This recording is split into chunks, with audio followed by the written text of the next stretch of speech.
the world-famous violinist, earned a fortune with his concerts and compositions, but he generously gave most of it away. So when he discovered an exquisite violin on one of his trips, he wasn't able to buy it. Later, having raised enough money to meet the asking price, he returned to the seller, hoping to purchase that beautiful instrument. But to his great dismay, it had been sold to a collector. Chrysler made a way, or his way, to the new owner's home and offered to buy the violin. The collector said it had become his prized possession and he would not sell it. So keenly disappointed, Chrysler was about to leave when he had an idea. Could I play the instrument once more before it is consigned to silence? He asked. Permission was granted, and the great virtuoso filled the room with such heart-moving music that the collector's emotions were deeply stirred, and he said, I have no right to keep that to myself. It's yours, Mr. Chrysler. Take it into the world and let people hear it. From Our Daily Bread, February 4, 1994. Nakuha niyo po yung point doon. Hindi niya tinago lang, binigay niya, and let the whole world hear it. There is a connection of that story to our topic at this moment. In this particular verse, Matthew 9:35 to chapter 10, verse 1, this is the transition period from Matthew 5, 6, 7, 8, 9 about the Sermon on the Mount of the Lord Jesus Christ. Remember Jesus preaching sa boat at yung mga tao ay nasa tabi ng dagat. At yun po yung connection noon. At dito, nag-start na siyang mag-minister. No? Not just teaching people, but he himself going around and teaching from different places. So today, we see three things as we look at the Lord Jesus here. First, his ministry. Second, his motives. And then third, his method. One in verse 35, sabi doon, Jesus was going about all the cities and the villages, teaching in their synagogues and proclaiming the gospel of the kingdom and healing every kind of disease and every kind of sickness. Let's look at the ministry of our Lord Jesus Christ. His ministry. First of all, verse 35. It says here, he went about all the cities and villages. And we remember Josephus, one of the great fathers during the early time, that in Galilee, there were probably at least 3 million people living in about 204 cities and villages. So Jesus moved about all these places. For what purpose? Teaching in their synagogues and preaching the gospel of the kingdom and healing every sickness and every disease among the people. So whatever they were tucked in little obscure hamlets on the hillsides, or whether they were down in the heat of the valley, or whether they were in the large cities that ring the sea itself, Jesus went everywhere. And even in between, in the vineyards and the fields, he met people and he met their needs. Basically, three specific elements about the ministry of Jesus. One, in point number 1, verse 35, he was teaching in their synagogue. Ano ho ba yung synagogue? The synagogue were the place of teaching. They saw the synagogue as the place where they met to be instructed in the Word of God. Yun yung place of gathering. When they came to the synagogue, they came only, or not only to the Sabbath, but at least 2 other times during the week. So hindi lang Sunday, siguro may midweek service din. Pero sabi dito, at least 2 or twice a week, aside from feast or other activities, people are going there to listen to the Word of God. And every time they came in the synagogue, an officer would read from the Pentateuch, that's the first 5 books of the Old Testament, and then another one would read from the prophets. Yun yung ginagawa nila sa loob ng synagogue. And that someone would translate that Hebrew into Aramaic, kasi nasulat ang Old Testament sa Hebrew, and then during their time, Aramaic was the language, the common language. of their day. And then someone else would stand up, ganun yung ginagawa sa synagogue ha, and give an expository sermon from one or both of those passages. Si Philo, isa pong historian, he wrote that the main feature of a synagogue was the detailed reading and exposition of the scripture. So people came in that place to hear the scripture and to have it explained to them. Ganun po yung pagtuturo sa synagogue, no? Expository type of teaching. That's one. To teach in the synagogue. Yun yung ministry ni Jesus. Pangalawa, it says he preached the gospel of the kingdom. Sabi ng verse 35. The word here is to herald or to proclaim or to announce. Yung word na preach. So this is outside the synagogue. This means on the streets, the highways, the hillsides, by the sea, in a house, anywhere and everywhere he went, he was announcing the kingdom and he was proclaiming the kingdom. So he was affirming, Jesus was affirming that God was the king and that God had a kingdom and that God was offering that kingdom, and there was a standard for entry into that kingdom, and he was telling them what that was, and that entering into the kingdom brought about tremendous and eternal blessing, and so he was proclaiming the kingdom of God. In our day, we can say it as our evangelism time. Whereas the teaching in the synagogue was the edification. We're here to edify one another. We're here to listen to the word. So the people gathered together to be taught sa synagogue, and they went out. Jesus went out.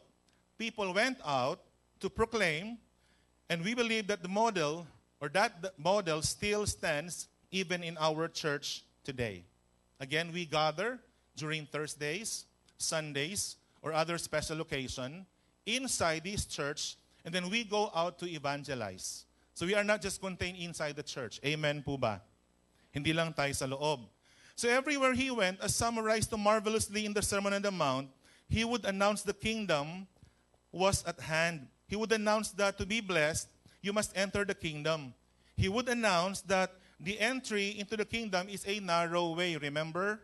But it is a way of blessedness. He was proclaiming the kingdom. He was proclaiming salvation. So Jesus was teaching.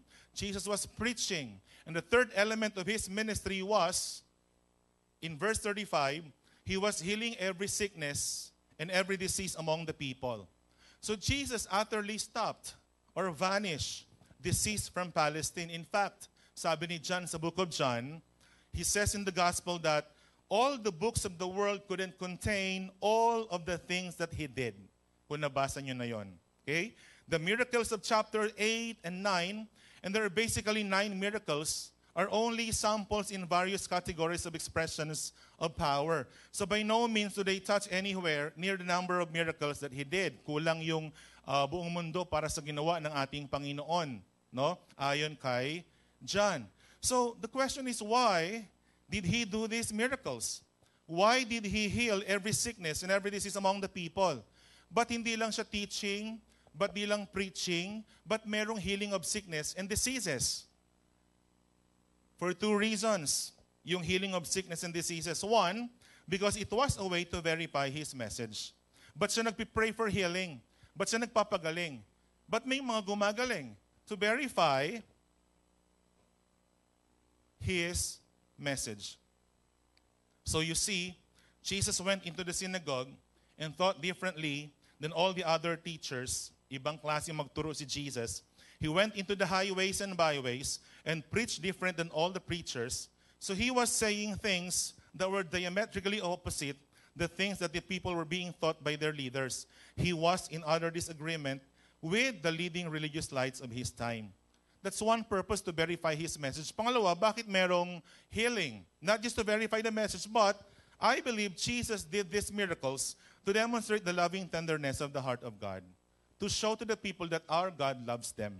Not just teaching them, not just preaching the word, but with a touch to heal people, for them to really know that God loves them. God loves us. Amen po ba? Yan. I believe that Jesus wanted those people to know that God was not like the Pharisees said he was, but that God was compassionate. God was sympathetic. God was tender. God was loving. God was filled with kindness. God was merciful. I believe this is a part of Jesus' ministry, and I believe that it is essential in our ministry as well. I thank God because VCA is involved in healing. Amen po ba? No? Kung kayo'y actively involved sa church, you can hear lots of witnesses in this church about how God heals people. May narinig po ako, bulag, nakakita, bingi, nakarinig, at kung ano pang pinagginawa ng ating Panginoon. That is to verify that the message of God is true, and that is for us to know that God loves each one of us. Amen po ba? Palakpakan natin ang ating Panginoon. So you can teach the Word of God. You can proclaim the good news of the kingdom and how to enter it, but you must also know that Jesus touched people. Hindi lang blah, blah, blah, blah, blah, uwi na ako, tapos na. No. Merong touching, and that's through healing. Okay? He touched people where they hurt and was sympathetic and kind and caring and loving, and that's part of it too. It's so important that people understand that. That's why Paul says, if you speak with the tongues of men and angels and have not love, you're nothing but noise. Sounding bronze and a tinkling cymbal. Jesus touched people. And I think he was talking to us. We can do miracles. Amen? We can do miracles. We can do the sympathizing. We can do the loving. And I believe we're not called to do that. What was the ministry of Jesus? It was teaching, expository teaching. It was preaching, proclaiming, and it was healing people by the affection and tenderness of His care that manifested the heart of God. Yan yung ministry po niya. And I hope that all of us have that kind of ministry also.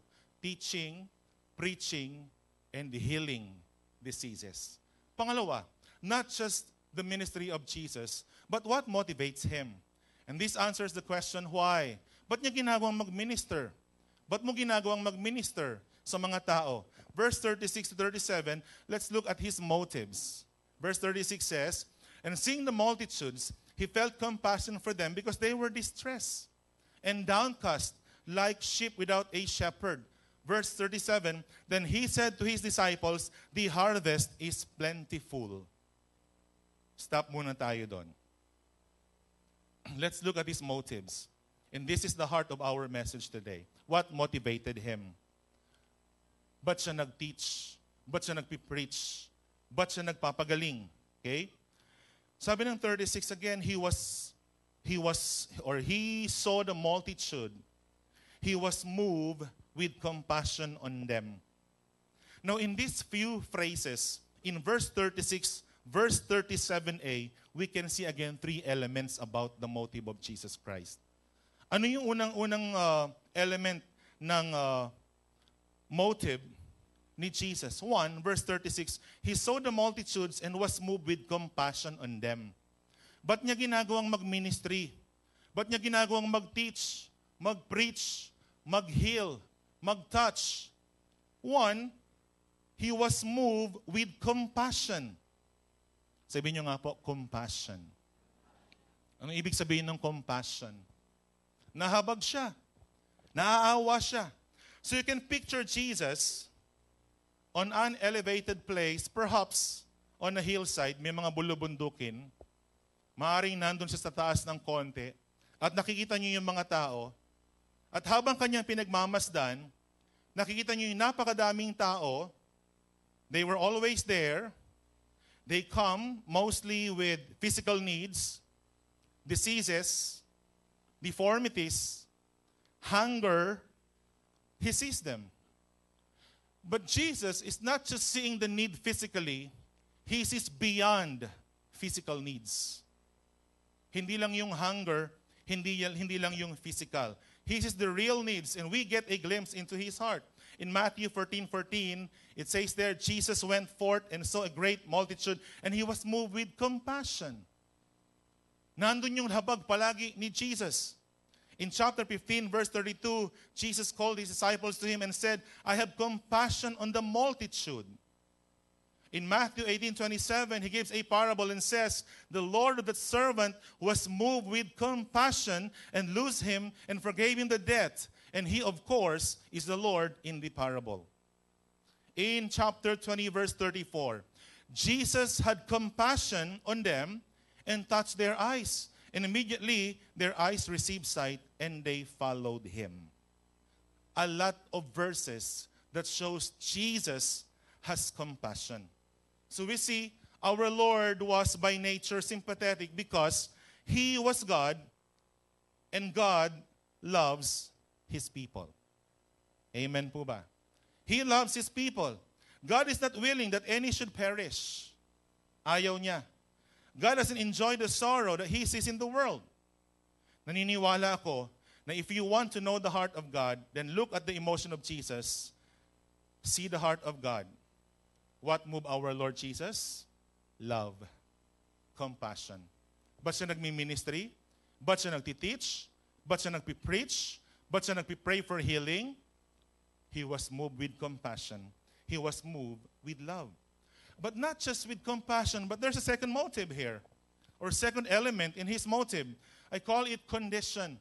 Aside from the compassion, pangalawa, compassion was on the side of Jesus as God, but pangalawa na po na motive niya is because of the condition, and not from him, but the condition of the people.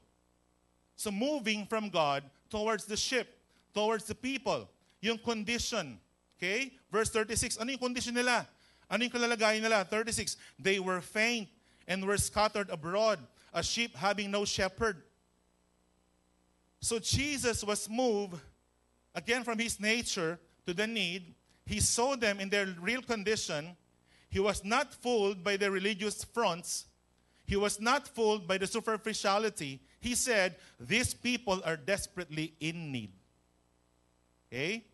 And he uses two tremendously rich words. Ano yung ginamit niyang words? Faint and scattered. Faint, nanlulupaypay. Scattered, nangakalat. And you know who claimed to be their shepherds? Sino nakiklaim ng mga shepherds nila during their time? The Pharisees and the scribes. Mga skriba, mga pariseo. They said they were the shepherds of Israel. That's what their shepherds had done to them. They were faint. They were scattered. Masaya kaya tayo kung ganong klaseng pastol meron tayo? Naalala nyo ba nung wala pa tayo sa Panginoon? Sinong pastol natin? Inaalagaan ba tayo nila? Binibisita ba nila tayo? Hindi. Magsimba ka kung gusto mo, hindi kung hindi. Correct? Ba't ganyan tingin nyo sa akin? Huwag kayong magalit ha. So this, my brothers and sisters, is an indictment of their spiritual leaders.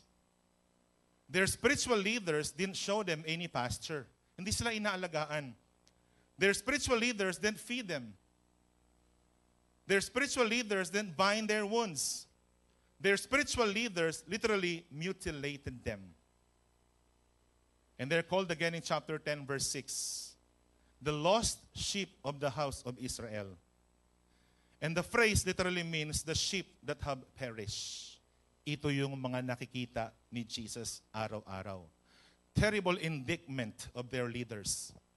Their leaders were offering a religion that didn't lift burdens. Mabigat yung pasanin. They were offering a religion that bounds burdens on them. They were fooling around with subtle arguments about the law and their traditions. Remember yung mga Pharisees. Laging law ang usapan. They were utterly indifferent to need. They could cared less. Itong mga Pharisees, itong mga scribes na ito. Sabi ni Jesus sa Matthew 24:23, Jesus says, you devour widows' houses. You bind on my people. 23 verse 4, he says, needless burdens. And 23 verse 13, Jesus said, you shut people out of the kingdom. So this was their leaders. They're supposed to be shepherds. And Jesus saw that condition of these people. Kaya nga sabi ni Jesus sa Matthew 11:28, come unto me. all you that labor and are heavy laden, and I'll give you rest.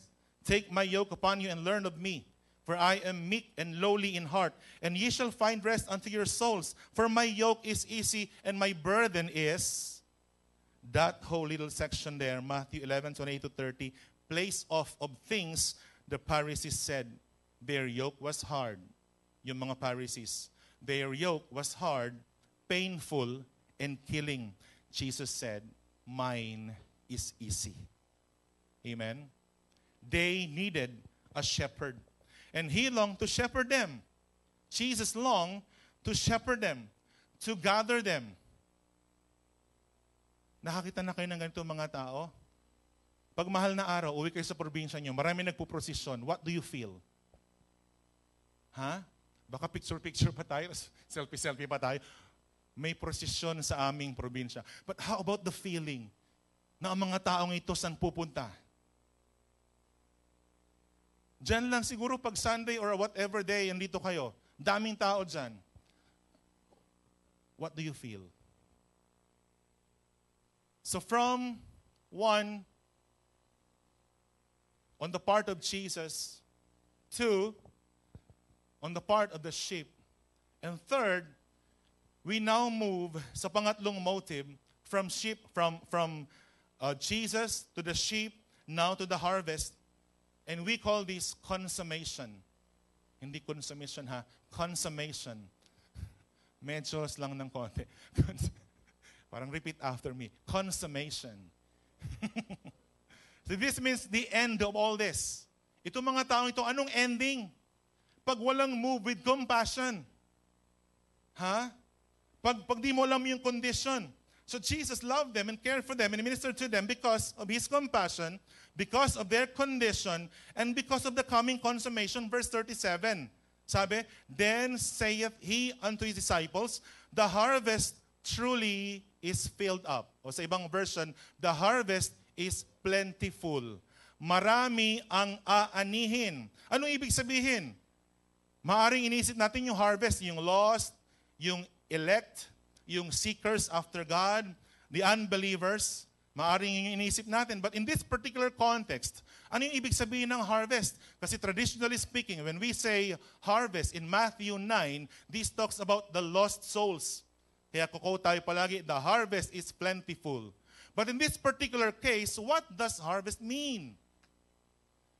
Kaya nakuha ni Jesus yung word na consummation. What's the end of all this? If nobody teach, preach, and heal their diseases. Okay? In Isaiah 17, 10-11, and Joel 3, verse 9, both merong harvest na binabanggit, but the harvest there is in connection with the judgment. So kung tinan niyo po yung harvest na binabanggit dito, i-take note niyo na lang po ha. Ayokong humaba tayo ng kababasa ng mga verses, pero you can take note the verses. Isaiah 17, 10-11, Joel 3-9, both verses talks about multitudes, talks about harvest, and this harvest will go to hell. That's the end of all these people. Kung hindi ka magti-teach, kung hindi ka magpi-preach, if you will not pray for them, and they will not know the love of God in their lives, the end of all these people is hell. They were doomed to hell. Yun po yung harvest na binabanggit ng ating Panginoon. It's the judgment that Joel spoke of. It's the judgment that Isaiah spoke of. So I believe our Lord saw the consummation. He saw the eternity perspective. Eternity, kumbaga futuristic siya. What will happen to them? He didn't see people just in their current problem na gutom, may sakit. Hindi lang yung kundi, sabi ko kanina, ano yung dulo? Not just the real physical, but the future thing about these people. Ano yung kahihinatnan po nila? Jesus saw them. He saw them all. Okay? Matthew 13. The Lord giving a parable, and He said this. May mga pinagsabay yung pagtubo ng damo at saka ng wheat. Diba?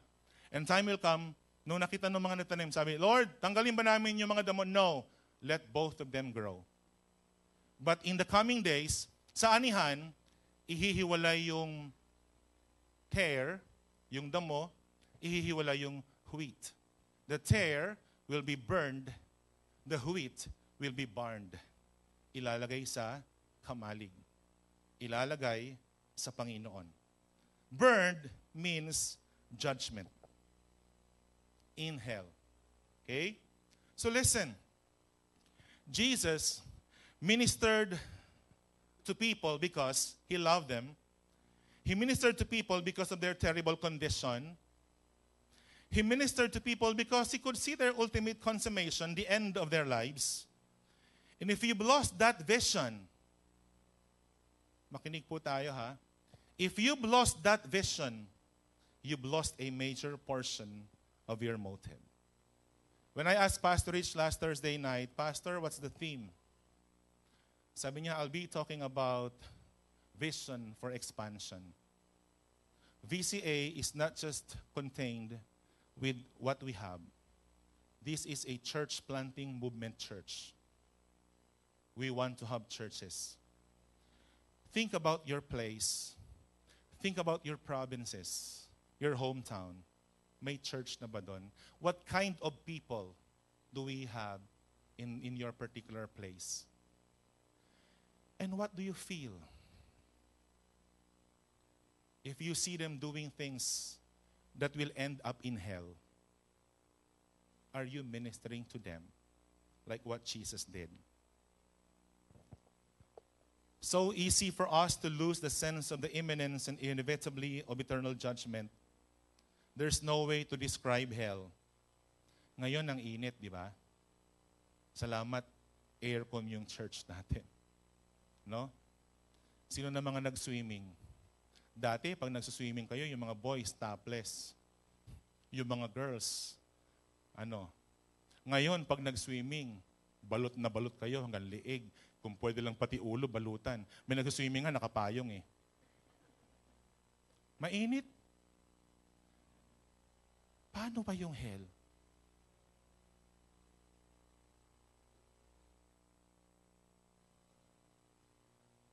We cannot tolerate the heat of the sun sa swimming pool. Nagrereklamo tayo sa init. And we are all aiming to have our rooms air-conditioned so we can sleep better.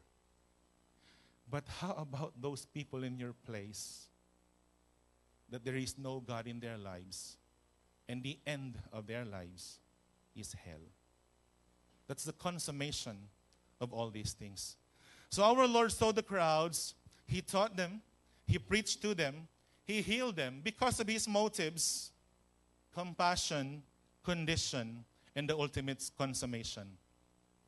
I hope that speaks to our hearts right now. Third, about Jesus Christ. 37b, 10 verse 1, His method. Ano yung mga paraan na ginawa ni Jesus? Sabi ng 37b, the harvest is plentiful. Pinutol ko kanina. Ito yung B. But the workers are few. 38. Therefore, beseech the Lord of the harvest to send out workers into His harvest.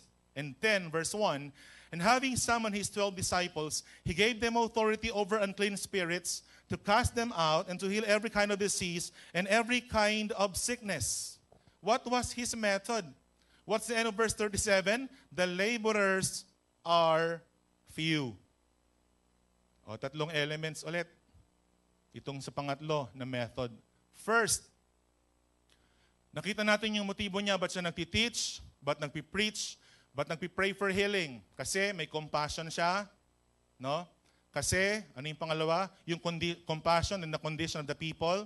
And then the ultimate consummation or the ending of these people. Now, ano yung mga paraan niya? Una, sabi niya, the laborers are few. The harvests are plentiful or plenty, but the laborers are few. Ito yung problema. At meron siyang insight sa problema. That's one element, insight. No? May alam siya kung ano yung kulang. We call it insight. No? Threefold method. So you have to understand the problem. What are you going to do about it? What are you going to do about the condition of men and women who are trapped under those false shepherds, the Pharisees and the scribes, who feed them lies that damn their souls? Anong gagawin natin? First, you have to have the insight to see that there's a problem. And you don't have enough people. Nakikita nyo ba yung dati tayo nandun sa ganong sitwasyon? Nakita nyo ba yung kondisyon natin, may problema tayo? Nakikita nyo ba yung kamag-anak nyo na sino nangangalaga sa kanila? Nakikita nyo ba yung problema nilang kinakalagyan ngayon? Kung sila'y wala pa sa Panginoon? You have to have this insight that there really is a problem. Kaya nga, ilang beses sinabi ng Biblia, watch and pray. Be sober. Be vigilant. Or be alert. Dapat alam natin nangyayari. No? Ano ba nangyayari? Are we seeing the needs of men? Are we really discerning about the real situation of our kamag-anak o kaibigan o kapitbahay? Do you look through the religious facade? Do you know how few real laborers there really are? The laborers are few, and that's the problem, and we have to have that insight in us. In Ezra 8:15, it says there, I viewed the people, sabi ni Ezra. Si Nehemiah, sabi niya, I viewed the walls. The question is, have you viewed the scene? Nakikita niyo ba yung eksena nangyayari? May nararamdaman ba tayo sa mga taong ito? Sa probinsya niyo, may church na ba? Anong pakialam natin? Meron ba tayong pakialam sa nangyayari doon? I see VCA May Kawayan went to Pangasinan at nakapost sa Facebook, Future VCA Lingayen, Pangasinan. Wow! Praise God! Kung lahat tayo may kanya-kanyang probinsya, tapos nakikita mo yung need doon, pwedeng magkaroon ng Future VCA Bohol, Future VCA Davao, Pero anong nararamdaman nyo ngayon sa probinsya nyo, sa lugar nyo? Hello? Do you see the condition? Sige na nga, huwag ka muna lumayo. Yung nanay mo, yung tatay mo, yung kaibigan mo, yung kapatid mo. Do we see their condition? That's one. So not just knowing the problem, but ano yung pangalawang elemento sa method? Not just, okay, alam ko na yung problema, stop. Trabaho na ulit ako. No. Pangalawa, ang sabi ng verse 38, pray ye therefore the Lord of the harvest. Okay? So anong pangalawa? Not just having an insight about the problem, but let's intercede. There's an intercession na dapat mangyari. No? Napaka-amazing itong statement. Intindihin po natin, ha? Yung Diyos ng harvest na judgment, our God is a judge, right? Yung Diyos ng judgment, siya yung nagsasabi, pray to the Lord of the harvest. Ba't ganon? Ba't ganon?